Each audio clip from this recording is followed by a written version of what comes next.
झारखंड की धरती ने कई वीर सपूतों को जन्म दिया है, लेकिन उनमें एक नाम ऐसा है जो आज भी करोड़ों आदिवासियों के दिलों में भगवान की तरह बसता है।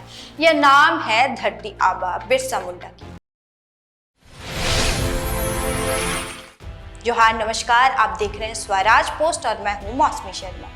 15 नवंबर 1875 को वर्तमान झारखंड के उली हातू गांव में आदिवासी दंपति सुगना मुंडा और कर्मी हातू के घर जन्मे बिरसा मुंडा ने बहुत कम उम्र में ही समाज की पीड़ा को समझ लिया था। उन्होंने देखा कि आदिवासी समाज एक तरफ अंग्रेजों, जमींदारों और जागीरदारों के शोषण से कराह रहा है, तो दूसरी तरफ अंधविश्वास, कुरीतियों और सामाजिक बुराइयों के जाल में फंसा हुआ है। बिरसा मुंडा ने हिंदू धर्म और ईसाई धर्म का गहराई से अध्ययन किया। उन्होंने महसूस किया कि आदिवासी समाज अपनी जड़ों से दूर होता जा रहा है। मिशनरियों के प्रभाव, अंधविश्वासों और ढकोसलों ने समाज को भ्रमित कर दिया था। ऐसे समय में बिरसा मुंडा ने सामाजिक जागरण का बिगुल फूंका।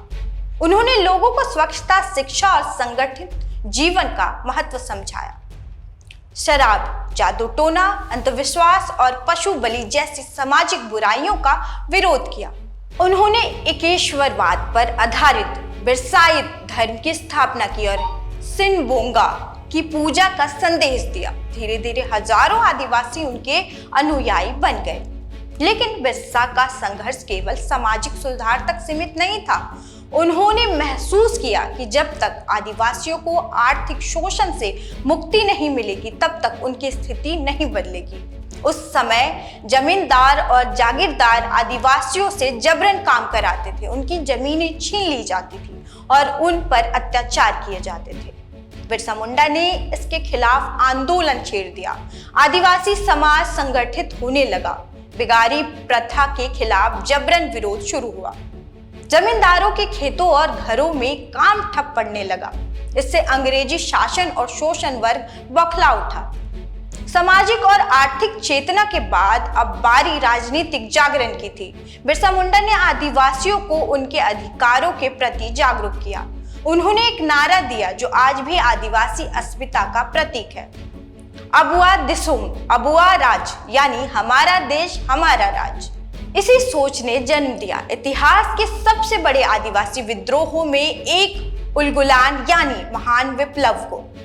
1899 से 1900 के बीच चला यह आंदोलन अंग्रेजों, जमींदारों और मिशनरियों के खिलाफ एक संगठित क्रांति थी। उलगुलान के पीछे कई कारण थे। ब्रिटिश सरकार ने आदिवासियों के पारंपरिक खुंटकटी भूमि व्यवस्था को नष्ट कर दिया था। उनकी जमीनें उनसे छीनी जा रही थी। जमींदार अत्यधिक लगान वसूल रहे थे। मिशनरियों द्वारा धर्म परिवर्तन प्रयास किए जा रहे थे और बिगार प्रथा ने आदिवासियों का जीवन दुभर कर दिया था। बिरसा मुंडा के नेतृत्व में हजारों आदिवासी जल, जंगल और जमीन के अधिकारों की रक्षा के लिए उठ खड़े हुए। छोटा नागपुर का पूरा इलाका अंग्रेजी सत्ता के खिलाफ आवाज बुलंद करने लगा। अंग्रेजों को पहली बार महसूस हुआ कि आदिवासी समाज अब जाग चुका है। बढ़ते जन समर्थन और विद्रोह से घबराकर ब्रिटिश सरकार ने बिरसा मुंडा को गिरफ्तार कर लिया। उन्हें रांची जेल में बंद कर दिया गया, लेकिन जेल की सलाखें भी उनके विचारों को कैद नहीं कर सकी। कहा जाता है कि अंग्रेजों ने उन्हें धीमा जहर दिया। आखिरकार मात्र 25 वर्ष की उम्र में 9 जून 1900 को रांची जेल में यह महान क्रांतिकारी शहीद हो गया। लेकिन बिरसा मुंडा की मृत्यु उनके आंदोलन का अंत नहीं बनी, बल्कि एक नई शुरुआत साबित हुई। उनके संघर्ष का ही परिणाम था कि अंग्रेजी सरकार को बाद में छोटा नागपुर टेनेंसी एक्ट यानी CNT एक्ट 1908 लागू करना पड़ा, जिसने आदिवासियों की जमीनों के हस्तांतरण पर रोक लगाई और उनके अधिकारों को कानूनी सुरक्षा दी।